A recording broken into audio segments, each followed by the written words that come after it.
Welcome, everybody, to the Tip In Maple Leafs podcast, episode 167. Coming up on this episode, the Leafs opening night lineup is set. A few big-time surprises with who made the team and who didn't. We'll share what our opening night lineups would look like compared to what they decided to go with. And where do we see the Leafs ending up this season? Are we talking about a Stanley Cup? Are we talking Stanley Cup? Or do we need to lower, and I mean lower, our expectations? All this and more coming up on episode 167, almost 69 of the Tip In Maple Leafs podcast. An unbelievable turn of events, Chad. For the first time in a long time, the Leafs didn't have anybody claimed off of waivers. Thanksgiving Monday here, folks. We're going to stuff a few turkeys for you tonight. Gobble, gobble. You're not going to want to miss this episode. Coming right at you. Let's hit the intro.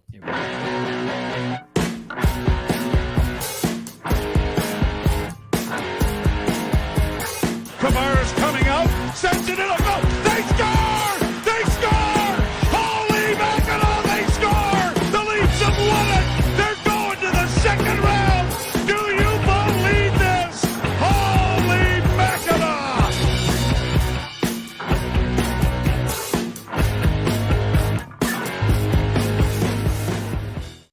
Welcome, everybody, to the Tip In Maple Leafs podcast. I'm Chad. I'm Dale. Don't forget, you can follow us on social media at the Tip In Maple Leafs podcast on Facebook, Instagram, and YouTube. Hit like, hit subscribe, and hit that bell on YouTube. You can also follow us on Twitter at the Tip In Podcast. Email us tipinpodcast@gmail.com. And if you'd like to donate to the show, go to patreon.com/the Tip In Maple Leafs podcast. For as little as a cup of coffee a week, you could really help out the show with our audio and video quality. Dale, we're getting there. We're ready. Yeah, preseason's over. Happy Thanksgiving, by the way. Yeah, happy Thanksgiving, everybody. We're coming to you Monday night here. It's still Thanksgiving weekend, technically. Turkey's in the oven, all stuffed, and we're ready to go.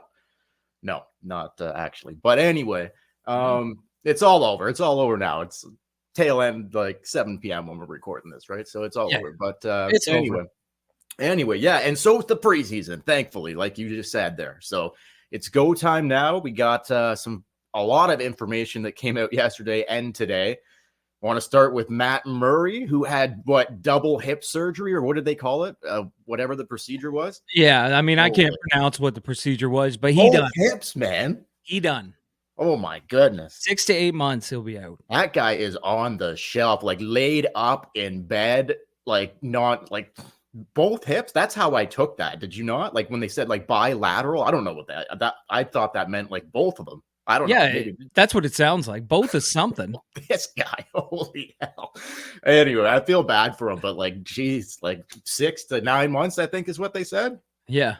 So that's right in the ballpark of where you want to be. But anyway, good luck, Murdoch. Good luck, Murdoch.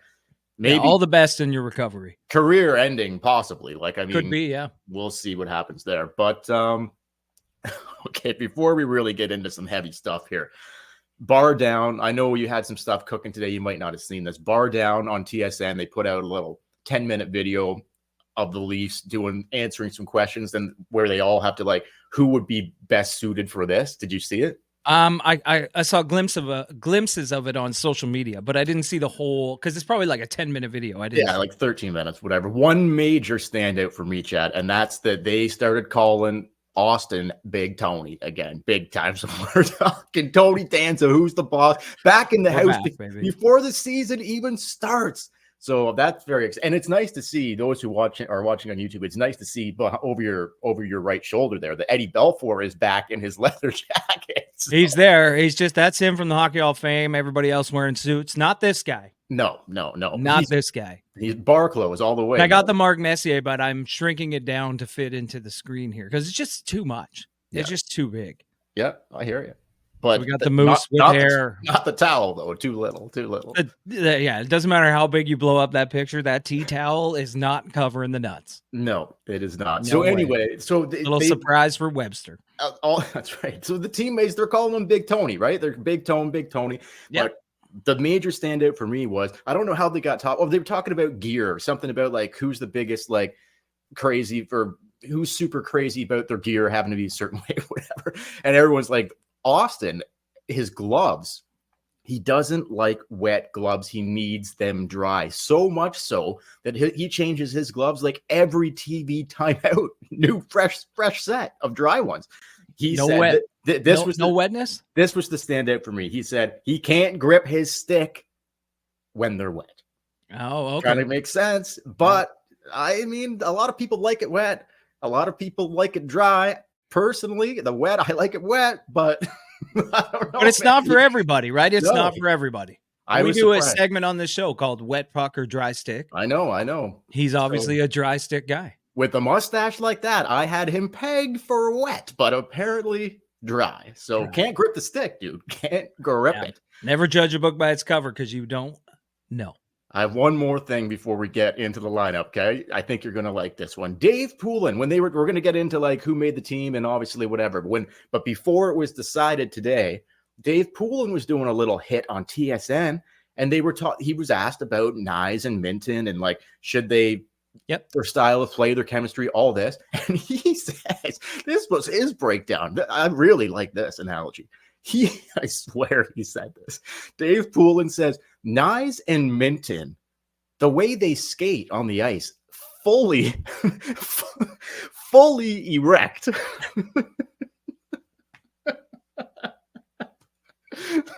That's what he said. I'm not even joking. That's what he said, man. Talk about breaking it down. Like this guy. What, like, in what sense? Okay, like a guy they're both fully erect, or together they're fully erect. A guy like Yarncrot, he's with his twisted up nuts. He's kind of like he crouches, like he really gets into his stride. He was talking like skating style, not erect. No, not erect. He's like slouching down.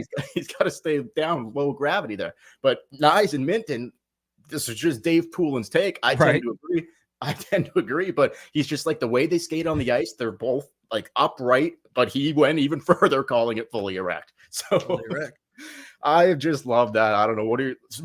Now that you hear it put that way, does it not make sense? Well, now that someone puts it that way, and we're going to get into this, it makes complete sense why Minton made the team.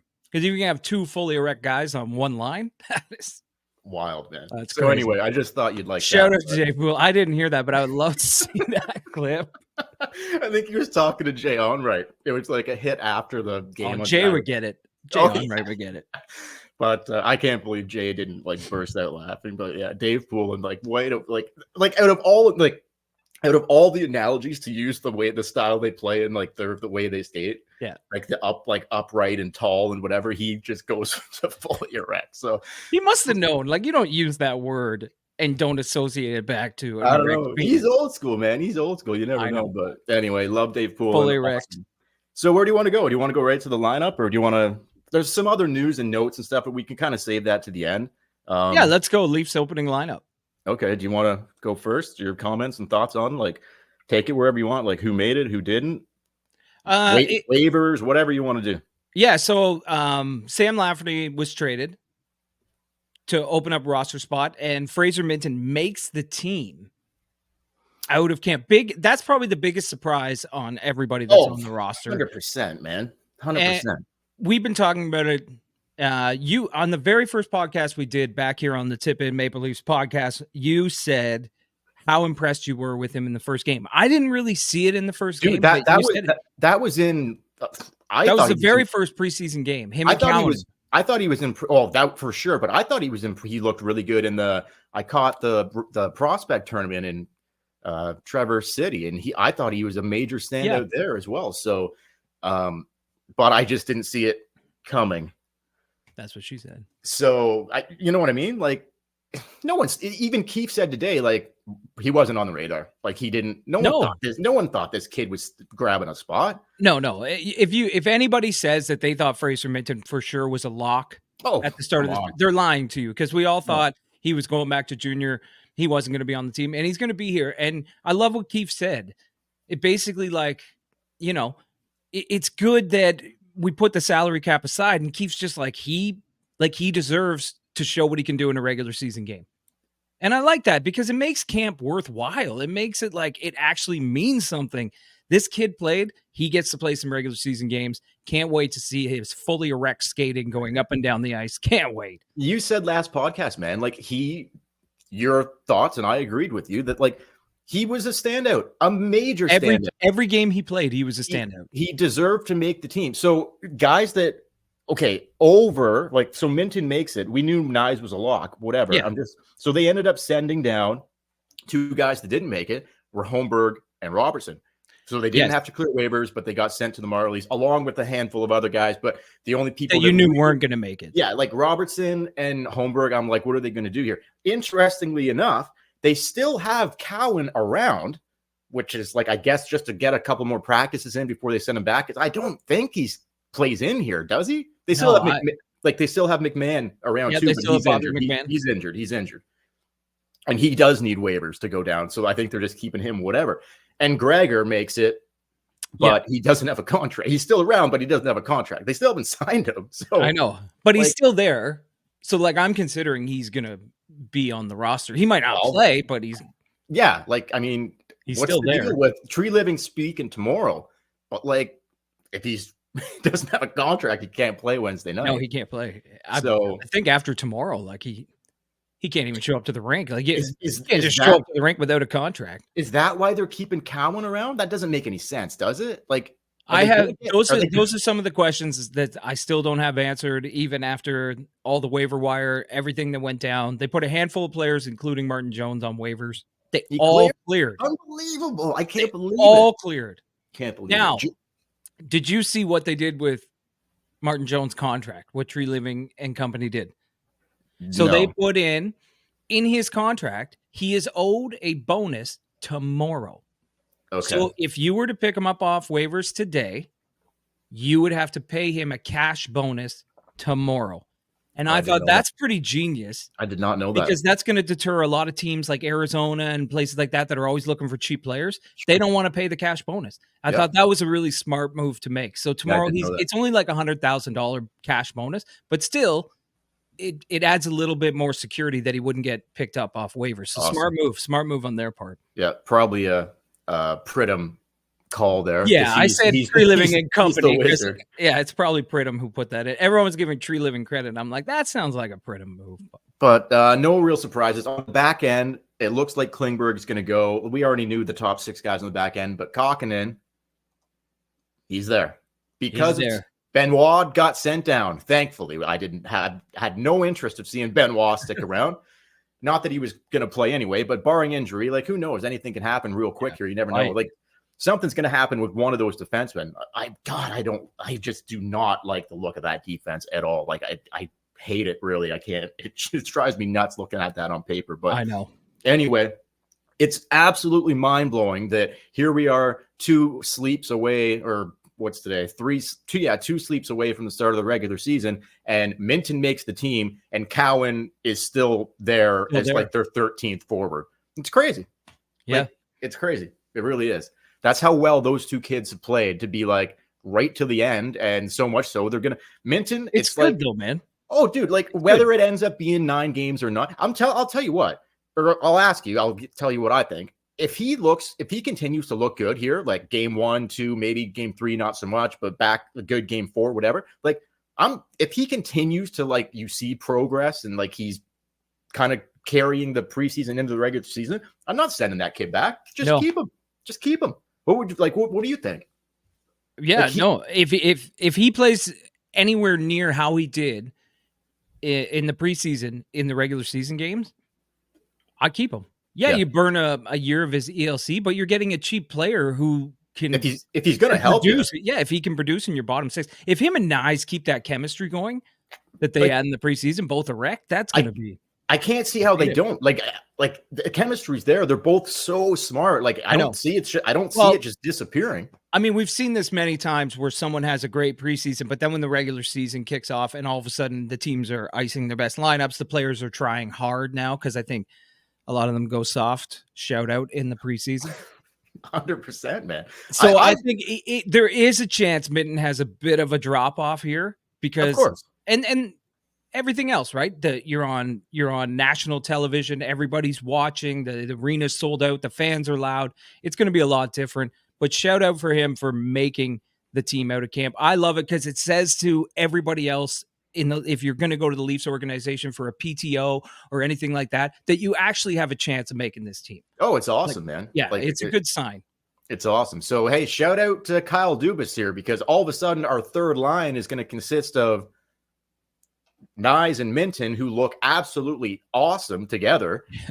Kyle Dubas right there. Shout out. He leaves, and finally a couple of his draft picks start like turning out, right? Like it just hasn't been a thing for him. That's how it always happens. It's so crazy. But anyway, I'm pretty happy. There not any major, like, it kind of shaped out that once Lafferty was traded, I'm like, okay, like Gregor's sticking around, whatever. I wasn't sure about Gregor. Obviously, I think Lafferty was making $1.5 million. They can get Gregor for probably $800,000, whatever, save a little bit of money. And he's basically like, you're flipping. It's the same dude. Like the Laffertys of the NHL, the Gregors, like they're the same guy. Yeah, you can always find another one somewhere. Of course, like fourth line guy, whatever. Like it's not Bobby McMahon's there. I would have just did that, but whatever. An extra body. Anyway, so yeah, man.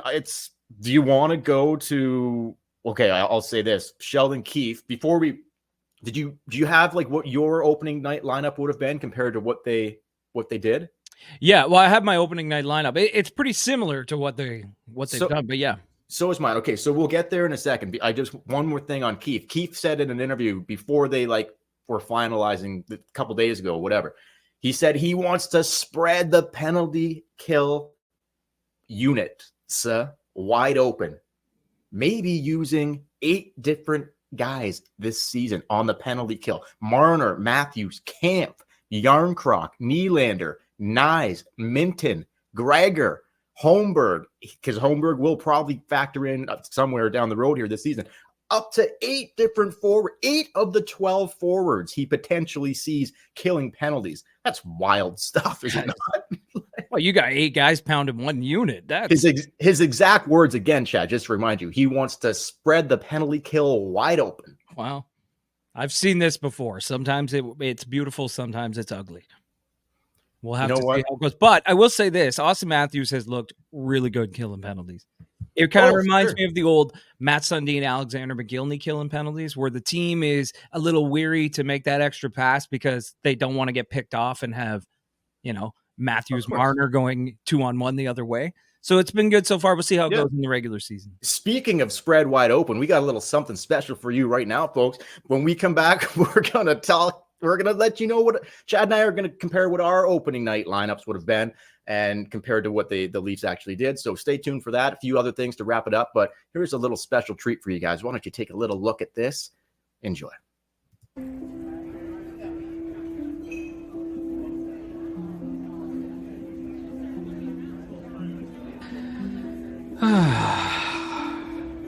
Chad, what's the matter?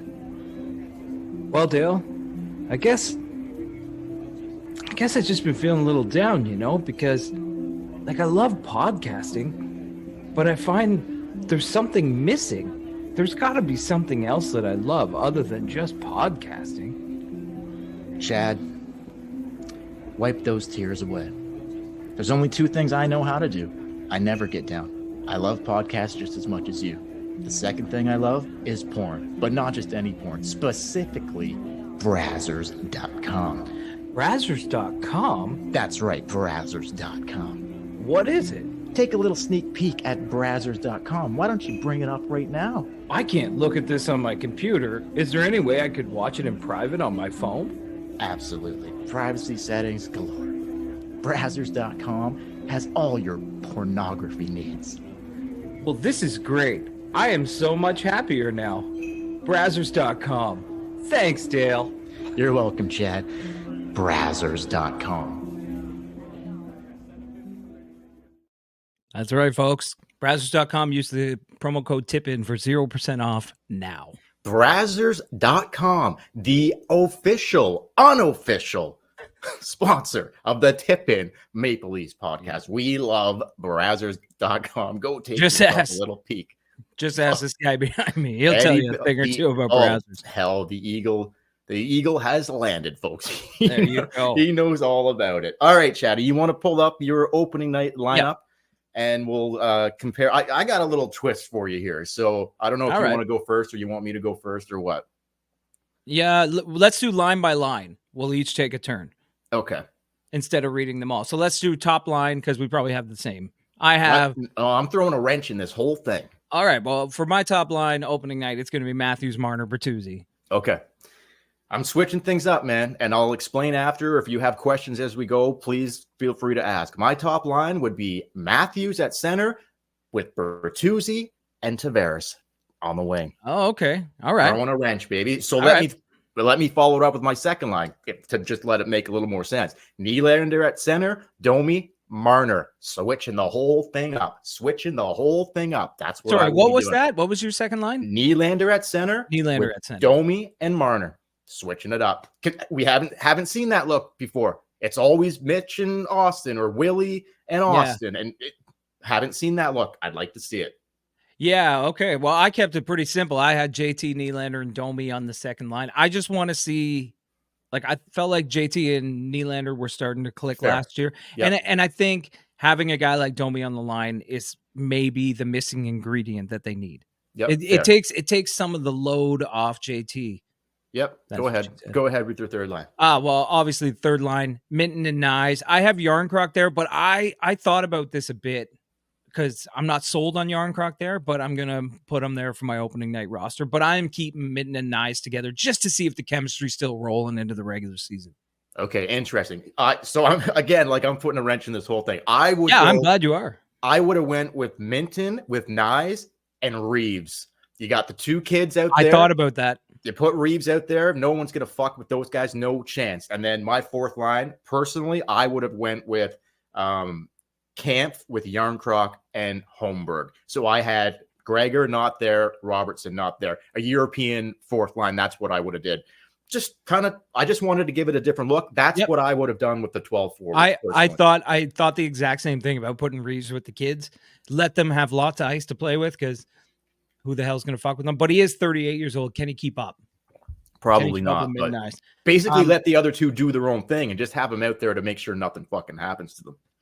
Yeah, I had for my fourth line, I had Kampf, Bobby McMahon, and Reeves. Without even playing a game, you had him in there? I had him in there, but this is just like if everything had gone smooth, no injury, whatever. And then I also put down Kampf and Cowan and Reeves if he's sticking around. Yeah. Because I thought if he's there, because I don't know. Gregor, he just seems like one of those guys that they're kind of a dime a dozen, right? Yeah, I don't see it. I just don't see it with that guy. Add something else, but it'll probably be Gregor Kampf Reeves to start tomorrow night if he gets a contract. Yeah, or potentially Cowan. But I like McMahon. I like Bobby McMahon, and I think him and Reeves would kind of be they'd be good together. So just before we move on, I just want to explain. So I had Tavares move up to the wing to play with Matthews, and I Nylander with Marner, just for the sole fact of switching it up. They've never gone to that look. They've never gone to it. But that's moving JT to the wing. Yeah, for sure. And Nylander wasn't that great at center during. No, but I think playing with Mitch would help. But anyway, that they're not going to do that. Or Domi at center. Or Domi, sure. They're not going to do that. Keith won't do that. I don't see it. But just how many times have we seen Mitch and Austin? I'm talking when it counts here, regular season, no problem. Nylander, Tavares struggle in the playoffs. That combination, just maybe a little switch up a little thing here, tweak it. I don't know. We'll see down the road. Back end, who do you got? What are your D pairs? I got a wrench cooking here too. Yeah, I looked at this and I was like, I don't know who to put with who because I'm not sold on it. I'm not sold on anybody in any position. Do you know what I mean? Yep. Oh, 100%. So I tried to throw a wrench in it and switch it up, and I went. You might think this is fucking crazy. But I went Riley Liljegren as my top pair. I was going to do that. I went with Riley because I'm not sold on the Riley Brody thing. No. Okay, so let me just say here. So I put my 3 D pairs together, not taking into account left side, right side. No, me neither. I just put together who I thought, what I would do, regardless of what hand they shoot. Anyway, I was going to go Riley and Liljegren, but instead I went with Riley and McCabe for the only reason was because it's a pretty, let's be serious, a lot of pussies on that back end. Like, yeah, it's a lot like Luke Shen, a little bit like Luke Shen when he played with Riley. He's the closest thing they have. McCabe's the Yeah. closest thing they have. So I'm playing Riley with the toughest guy to see if that elevates his game. That's what I would do.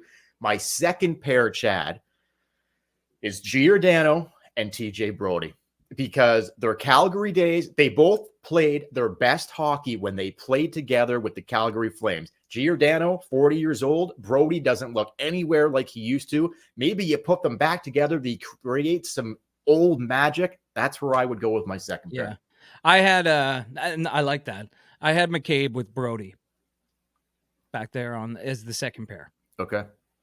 And So- not too much thought put into it, only because I had Gio and Klingberg on my third pair. And this was my reasoning for that. Gio is great, sound defensively, smart on the ice, but he's getting older, losing a bit of speed. Klingberg can skate and move the puck. So you kind of put them together, you get one amazing defenseman. Yeah, that makes sense. I had Klingberg and Liljegren as the bottom pair just because they were the only two guys left. Like, so we both left out the cock. Oh yeah, for sure. Like, yeah, the cock's out on this one, but for now, the cock might sneak in later down a couple games. Maybe I wonder if he skates erect. The cock. I'd have to get another good look at him, but like, we got to, Montreal on Wednesday to start, Minnesota on Friday, and then they're in, or I think Chicago. I don't know if it's away at Chicago or home to Chicago. That Blackhawk game, you might see a cock flying. The Blackhawks shout out game on Monday. You might see a week from tonight. Holy smokes! You might see a cock flying around. That's early. That's early. You don't normally get the Blackhawks that early. No, I'll take it though. I can't wait. It's going to be great. But just before we move on here, like Giordano, his age, and I just don't see him as he was, and Brody again. So I just, but he's Gio's still probably the smartest guy in that back end. Like, other than killing penalties the odd time, they haven't really tried to go to Giordano and Brody. I don't understand it. Gio won the fucking Norris when he was playing with Brody in Calgary. Like, it's just, why wouldn't you give that a fucking look? Like, why wouldn't you give that a look to see if they can create like some old chemistry? Someone doesn't make sense. We had been talking about Brody not looking good in the preseason. I don't know if you saw this. Someone commented on our YouTube. I wish I had their handle so I can give them a shout out. That Brody's dad had passed away. Did you see that? Yeah, Is that true? I'm not sure. That could that to me can make a lot of sense, because that can take a long time mentally to kind of for sure. And look, man, I don't have anything against TJ Brody, and we weren't all like we were just saying that it may be a reason why he hasn't looked that great to start. Fair, but to be honest, like, yeah, that's terrible. Like a loss of a parent or whatever. I'm not whatever. Okay, that's fine. If that did happen in the summer, like, that's fine. But guess what? His play last season and then the playoffs was brutal. Yeah. So this is maybe playing with Gio could revive Brody. Maybe, like, as much as it can make Gio play better, it might bring something out in Brody. I don't know. The old days. Go back to the old ways. Yeah. Anyway, other than that, man, I don't think I have anything left to go to know. Oh, hell, we can't leave out. Our thoughts on what are the expectations here? Like, for goaltending, I had Martin Jones over Wall. Oh, seriously? Yeah, I had Samsonov and Martin Jones. I just feel like Wall could go down and play in the minors. But it's not possible. They can't make. I know. Move. But I would, like, if in a perfect world, I would have him go start every game instead of sitting on the bench. If he didn't need waivers, I would do the exact same thing. Yeah, and I'd have Martin Jones sitting on the bench waiting to play. So now that Jones has cleared, does that mean he's good to go, like, up and down? They don't have to send, like, if they call him up, they don't have to. Do they? Yeah, he can come now. They can call him back up. Okay, so that's good news. That's good news. But yeah, let's. What's next? Well, just like, where do you see this season going here? Like, I mean, the expectations are high. Yep. Like, I don't know if you want to say cup or bust here, or what is a successful season for you from the Leafs this year? And should we lower our expectations? Yeah, I don't think it's what's happened. I don't think it's a cup or bust. Like, it's getting close though, isn't it? It's getting close, but if this team made the third round, if they made the Eastern Conference Finals and took it to 7 games and lost in overtime or something, like, they were right on the cusp, I would feel like it was a success. I mean, let's face it, last season, had they showed up in the Florida series and battled it to the end and just got beat, we would have been like, that was a pretty good season. But because of the way they got smoked in the second round, it didn't even feel like they won the first round. I know. So I don't think it's cup or bust, but it's definitely not first, second round. Like for me, it's you better get to the Final Four. I think or so else too. we've got to make some big. Like if you win a round and get blown out in the second again, No, we're done. or even they like or lose in the first round. If they go back to that again, like no, they're like for me, it's like third Eastern Conference Final against potentially the New Jersey Devils or the Carolina Hurricanes or whatever. Maybe the Pittsburgh Penguins. Wouldn't that be fucking something to see? But whoever it is, I don't know. There's always a sleeper team, whatever. Third round and like a solid first round win, a solid second round win, fighting, like showing that you care, you want to be there, like an elevated play in the playoffs and go into the third round, fight whether you win or whether you lose, but like go down swinging. I think that would be a successful, a good run, win or lose in the East, as long as they're in the fight, not just like bounce out like no show against the Florida Panthers. Yeah, that's what it is. I mean, win 2 rounds and then fight. Like wherever you lose, even if they lose in the second round, like fight until the bitter end. I want to see guys at the end of the playoffs that they are so banged up that we hear that, so-and-so's playing with this broken whatever, and so-and-so's doing this, and now this guy needs surgery. Like, I want you to be banged, beaten, bruised, bloody by the end of it. Give me that. That's what you need. Look at Vegas was like, last year when they were done, they were dead, man. They 100%. Were dead. Emptied the tank, and we'll call it a playoff success. Totally agree. And some changes need to be made. Totally agree, man. So we'll see. But like, I don't know. A lot of people do have high expectations again. Like they're in a lot of people's conversations for like one of the teams sniffing around to win the cup. Every year, eh? I think some of the betting sites have them as cup favorites. Well, I'm telling you right now, that defense on paper and on the ice is not winning you a Stanley Cup, not in a freaking 100 years. So, and are you sold on the goaltending? Like, are you sold on Samsonov, Jones, and Wall? No, I'm not. But I think one of them could potentially get it done. I think it's like, I don't love it, but the goaltending. But I think one of them could potentially. We can get into this as we get going here. Yeah, it's just like, with that defense, it's going to need to be really strong goaltending. Like I can't. And okay, I'm saying potentially third round here. Like Tree Living's going to have to like potentially Gio not playing in the playoffs. If Brody doesn't elevate his play, I don't know if I'd have him in the lineup. Like there's got to be some moving and shaking on that back end. Do you not think? Yeah. Eventually during the season, like at the trade deadline, like there's got to be some moving and shaking. There got to be some moving and shaking. Big time. All right, brother. That's all. All in the hips. It's all in the hips. We started with the hips tonight with Matt Murray, and we're ending with the hips. So listen, everybody. Wednesday night, it all gets going. We will be here recording a podcast as soon as the game's over. We'll have it up like literally within a few hours after the game ends on Wednesday night. So make sure to check YouTube, check your podcast platforms, download it, watch it, like, subscribe, comment, do all that stuff. Follow us on social media at the Tippin Maple Leafs Podcast, Facebook, YouTube, Instagram at the Tippin Podcast, Twitter, email us tippinpodcast@gmail.com. And until next time, I'm Chad. I'm Dale. And we will. Hopefully Nyes and Minton keep it fully erect on Wednesday night. Just like Davey Poulin said. Thanks for watching, guys. Thanks for listening. Go Leafs, go. And we'll catch you later.